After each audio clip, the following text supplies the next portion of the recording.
ভরতপুরের রাস্তার উন্নয়নে নূতন পালক জুড়ল। পশ্চিমবঙ্গ সরকারের পথশ্রী 4 প্রকল্পের পঞ্চায়েত ও গ্রাম দপ্তরের উদ্যোগে ভরতপুর কিষাণ মান্ডি থেকে শিজগ্রাম পর্যন্ত 1.685 কিমি রাস্তা নির্মাণের শিলান্যাস করা হলো, যার নির্মাণ খরচ প্রায় 57,85,000 টাকা।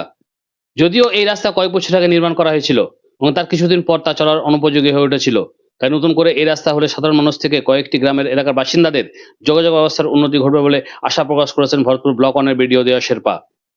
রবিবার কিষাণ মান্ডিতে এক অনুষ্ঠানের মাধ্যমে এই রাস্তার ফিতে কেটে ও নারকেল ভেঙে শিলান্যাস করেন ভরতপুরের বিডিও দেওয়া শেরপা।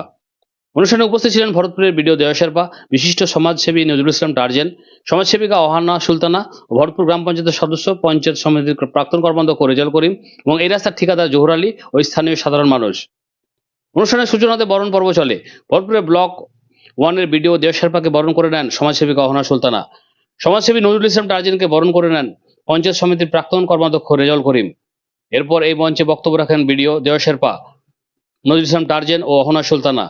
এই রাস্তার ফলে আমলাই গ্রাম পঞ্চায়েত, শ্রীরাম পঞ্চায়েত ও এলাকার বাসিন্দাদের ভরতপুর আসার রাস্তা 4 থেকে 5 কিলোমিটার কম হবে এবং কিষাণ মান্ডি এলাকা তাদের আসা যাওয়ার অনেক সুবিধা হবে। খুব শীঘ্রই এই রাস্তার নির্মাণের কাজ শুরু হবে বলে আশা প্রকাশ করেছেন ভরতপুরের বিডিও। নমস্কার, আজকে আমরা এই রাস্তা উদ্বোধন করলাম পথশ্রী প্রকল্পের মাধ্যমে। এখানে প্রায় সিজগ্রাম গ্রাম পঞ্চায়েত আমলাই থেকে কিছু অংশ আছে যাদের এই ভরতপুর আসার জন্য মানে অনেকটা সুবিধা হবে। যেমন এখানে মানে দীর্ঘদিন ধরে এই রাস্তার দাবি ছিল, কারণ এখান থেকে এই রাস্তাটা হয়ে গেলে প্রায় 4 থেকে 5 কিলোমিটার মানে লোকের মানে ডিস্টেন্সটা কমবে। সো এখানে ভরতপুর যারা আসবে সিজগ্রাম থেকে তাদের ক্ষেত্রে খুবই সুবিধা হবে। সো রাস্তা মোট 1.67 কিলোমিটার আছে আর এর জন্য টাকা বরাদ্দ হয়েছে মানে 57,85,000।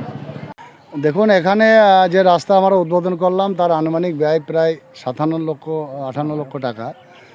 তো আজকে আমরা এই রাস্তা উদ্বোধনের ফলে এই যে মাঠপাড়া যে সমস্ত মানুষজন দেখছেন বা বিনুইদিয়া থেকে আরম্ভ করে ভরতপুর হসপিটাল পার্শ্ববর্তী যে সমস্ত পরিবার বসবাস করে এবং বিশেষ করে আমলা এবং শিজগ্রাম অঞ্চলের প্রায় 5 কিলোমিটার রাস্তা তাদের কমে গেল এবং এই রাস্তার যোগাযোগ ব্যবস্থা উন্নতি হওয়ার ফলে হসপিটাল আসতে তাদের সুবিধা হবে, বিড অফিস আসতে তাদের অনেক সুবিধা হবে, মান্ডি আসতে তাদের অনেক সুবিধা হবে এবং এই রাস্তাটা হওয়ার ফলে অগণিত মানুষ এখানে উপকৃত হবে। কোন কোন যানবাহন এই রাস্তাতে যাতায়াত করতে পারবে? এখন ধরুন ভারী লরি টরি যাবে না, ছোটো যে সমস্ত গাড়ি সেগুলো যাবে, ট্র্যাক্টর তারাও যাবে এবং মোটরসাইকেল বিশেষ করে মানে লোড গাড়ি এই রাস্তার উপর দিয়ে যাবে না।